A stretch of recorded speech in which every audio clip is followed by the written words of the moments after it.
Hey everybody, Josh Dean with Sideways Barbecue. Going to let you know that we are doing the pinwheel again. You guys have been waiting for it, and here it's coming. It's coming back. So Aaron is going to show you what we're doing. Oh, yeah. We're going to make it start to finish, we're gonna wrap the bacon. We're going to put the brisket on. We're going to put the cream cheese, the jalapenos. We're going to tell you what we smoke it at. So let's jump right in. All right, guys. So to start off, I already have a pre-started crosshatch of a bacon weave. Basically, is what we wrap the entire thing in. So the way that you start off is you're going to have a certain amount, however many you want lengthwise, to go across on your plate. And then what you do is you take every other piece of bacon and you pull it back. That leaves these open. So then you take your bacon, your next pieces of bacon. You want to lay these out. You want to get them as close to the bend as possible so it leaves no gaps in it. And then a little bit of overlapping is alright. So then you'll take the pieces that you folded over, fold those back. Right? And then you take your other set and then you pull these ones back to allow for the next area.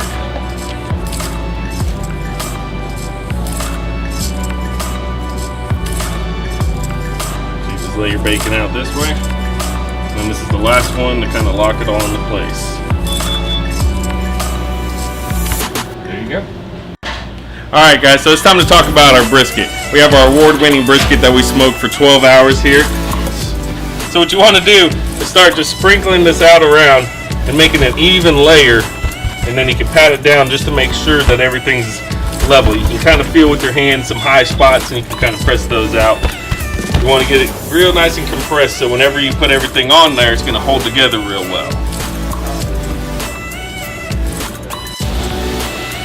Alright guys, we're down to our second to last stage of wrapping up this deliciousness. And these are our jalapenos. We use pickled jalapenos here. We use the ones that you end up getting whole, and we cut them up ourselves just to kind of cut back on the juices, and it makes it just that much more self-satisfying whenever you get it done. Let's go ahead and throw some of these on there. You can do as many or as little as you want, just depending on your preference of spice. But to kind of appease everybody, we stop about right here. Making sure that you get the jalapenos in an even layer. That way whenever we roll this thing up, it'll be nice and ready to go.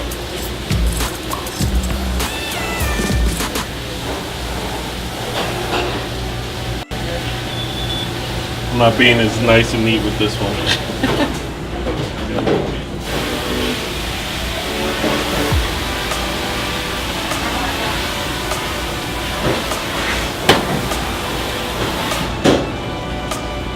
Reminds me of making pizza. Aaron. Hey. Let me see that head tattoo. It's over here. Let's check it out. It's over here. Somewhere. I got a bandana on, but it's there. Check it out. Where is it at? It's right here. Hold up. I'm trying to focus in. There you go. Hold up. I'm coming. Look at that thing. I love it. Look at that. I can see through. A little sweaty. Hey, I can see through a different dimension in that thing right there. The whole point. Heck yeah. I love it. I love you guys. Alright. Alright, y'all. We're about to roll this thing. So as you see, we got the parchment paper underneath. This is going to be our base. Here's your flap. So that's where you want to end. So it's a little messy, so you make sure you wear gloves because as you can see, the cream cheese is right up against our pan right here. So you want to get underneath that pan and find that paper. Right. Here we go. Sorry, this one's a little stuck to it. There we go. So you get up under that paper there, then you can just start rolling this thing. And then when you get to a certain point here, you got to stop and peel this paper back. Otherwise, you'll get paper in your roll. You don't want that. You want bacon in your roll. All right, so you get it right about here. And this is where you see that flap meets up with the rest of the bacon. Alright, so you just roll it on over. You can stop right there. And then basically what you're going to do is you're going to transfer this whole thing to a tray so it's elevated. You want to use a like a mesh tray, kind of like a cookie cooler tray. You want to set it on there so the air gets all the way around and crisps the bacon up real nice and evenly on these things. That's all you gotta do. We got our nice tight roll pinwheel. We're gonna smoke these tomorrow.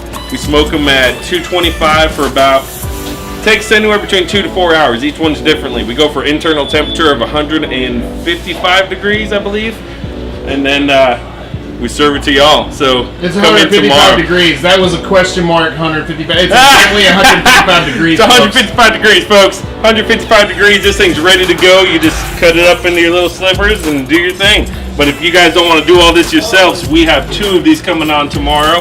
We'll have one for lunch and one for dinner. So you better come get them while they're hot because these things sell out fast.